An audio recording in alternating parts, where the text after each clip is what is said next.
नमस्कार। जैसा कि आप जानते हैं क्लास 9th का मैथ का सिलेबस में पिछले वीडियो में पूरा डिस्कस किया था, तो उसी का आज मैं पहला चैप्टर लेके आया हूँ, नंबर सिस्टम, जिसे हम हिंदी में बोलते हैं संख्या पद्धति। तो आज हम सीखेंगे संख्या पद्धति के बारे में। एक्चुअली में जो नंबर सिस्टम होता है यानी कि संख्या पद्धति होता है क्या, इसके बारे में जानेंगे। तो सबसे पहले आप नाम से ही देखिएगा स्पष्ट है, नंबर सिस्टम या संख्या पद्धति, यानी कि संख्या को हम सीक्वेंस से पढ़ना या एक सिस्टोमेटिक ढंग से पढ़ना ही हमारा क्या होता है, नंबर सिस्टम होता है। ओके, तो जो नंबर सिस्टम होता है मित्रों, ये हमारा दो प्रकार का होता है। एक होता है हमारा रियल नंबर होता है, इसे हम वास्तविक संख्या बोलते हैं, वास्तविक संख्या।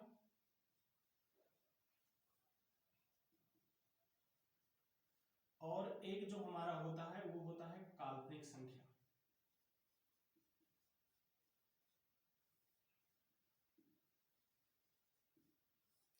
वास्तविक संख्या को बोलते हैं अंग्रेजी में हम रियल नंबर, और जो काल्पनिक संख्या है उसको बोलते हैं इमेजिनरी नंबर।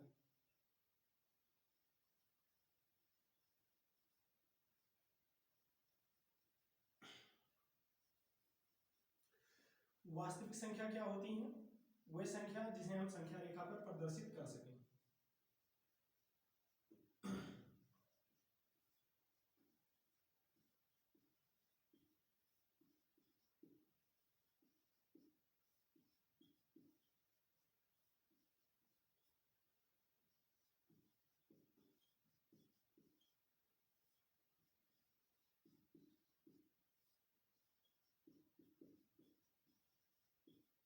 वही संख्या जिन्हें संख्या रेखा पर प्रदर्शित किया जा सके। जैसे कि मैं बात करूं तो 1 हो गया, 3 हो गया, 1.5 हो गया, 2 हो गया, √3 हो गया। यानी कि अगर कोई भी संख्या संख्या रेखा पर प्रदर्शित किया जा सकता है तो उसे हम कहते हैं रियल नंबर। और वह संख्या जिन्हें संख्या रेखा पर प्रदर्शित नहीं किया जा सकता वह काल्पनिक संख्याएं कहलाती हैं। जैसे मान लिया √2 हो गया, मान लिया आपका √-3 हो गया, ये सब सारी क्या होती हैं, हमारी काल्पनिक संख्या होती हैं।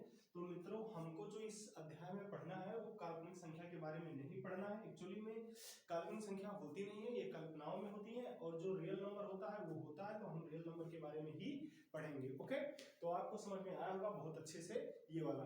ठीक है मित्रों, तो हम आगे बढ़ते हैं। अब देखिए, जो वास्तविक संख्याएं होती हैं, जो वास्तविक संख्याएं हमारी होती हैं, ये वास्तविक संख्याएं अगर मैं बात करूं तो दो प्रकार की होती हैं। एक होता है हमारा दशमलव, एक होता है हमारा दशमलव, और एक हमारा होता है पूर्णांक, इसको बोलते हैं इंटीजर। और ये दशमलव, इसको हम अंग्रेजी में बोलते हैं डेसिमल्स। ओके, तो ये जो हमारी वास्तविक संख्या होती है वो दो प्रकार की होती हैं, एक होता है दशमलव, एक होता है पूर्णांक। तो हम चलते हैं दशमलव के बारे में सीखते हैं जरा।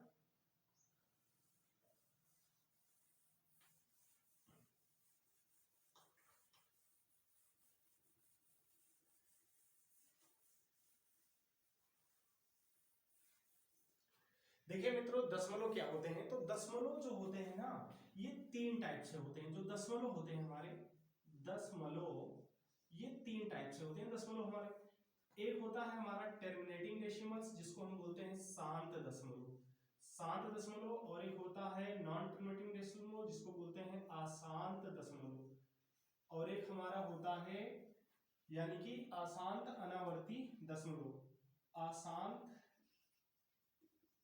अनावर्ती, अनावर्ती दशमलव, अशांत अनावर्ती दशमलव। तो मित्रों, जो शांत दशमलव हमारा होते हैं ना, वो पूरे के पूरे शांत हो जाए। जैसे मान लिया कहीं पर 2/5 लिखा है, तो इसका जब हम भाग देंगे मित्रों तो हो जाएगा 0.4 आ जाएगा, तो पूरा पूरा कट जाएगा। जैसे मान लिया कहीं पर 6/5 लिखा है, तो ये हो जाएगा 5 कम 5, 1 बच जाएगा, पॉइंट लग जाएगा, 0 बढ़ जाएगा, 5 दूनी 10, ये ऐसे। तो ये इसके आगे नहीं बढ़ रहा, ये पूरा का पूरा कहीं ना कट के कहीं ना कहीं संतुष्ट हो जा रहा है। और अशांत दशमलव वही दशमलव होते हैं जो कभी कटे ही ना। जैसे मान लिया कहीं पर लिखा है 10/3, तो जब हम इसको काटेंगे तो हो जाएगा 3.333333, ये बढ़ते बढ़ते अनंत तक चला जाएगा, तो ये कभी कटेगा ही नहीं, तो इसे बोलते हैं हम अशांत दशमलव। जैसे मान लिया कहीं पर लिखा है 7/3, तो ये सब क्या हो जाएगा, अशांत दशमलव हो जाएगा। जैसे हो जाएगा 2.33333, ये बढ़ते अनंत तक चला जाएगा, तो इसे बोलते हैं अशांत दशमलव। और उसके बाद में अशांत अनावर्ती में वह सारी संख्याएं आती हैं जो कभी कटे भी ना, और क्या है कि रिपीट भी ना हो, और वो बदल बदल के आए। जैसे अगर मैं बात करूं, जैसे मान लिया कहीं पर 22/7 लिखा है, तो इसको जब हम काटेंगे तो 7 × 21, 1 बच जाएगा, 7 × 7, और उसके बाद में 3 बच जाएगा, और 7 चौक हो जाएंगे 28, 2 बच जाएगा, फिर 7 दूनी 14, और ये बदल बदल करके कुछ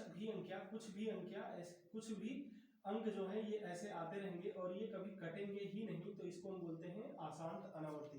तो मित्रों ये चीज आप देखें, हम शांत दशमलव के बारे में, अशांत दशमलव के बारे में, फिर हम अगला वीडियो लेकर के आते हैं पूर्णांक के बारे में अच्छे से जानने के लिए। ओके, तब तक के लिए जय हिंद, जय भारत, और आप हमारे इस वीडियो को बहुत ज्यादा लाइक करवाएं और सब्सक्राइब करवाएं, उसके लिए बहुत बहुत धन्यवाद। Thank you.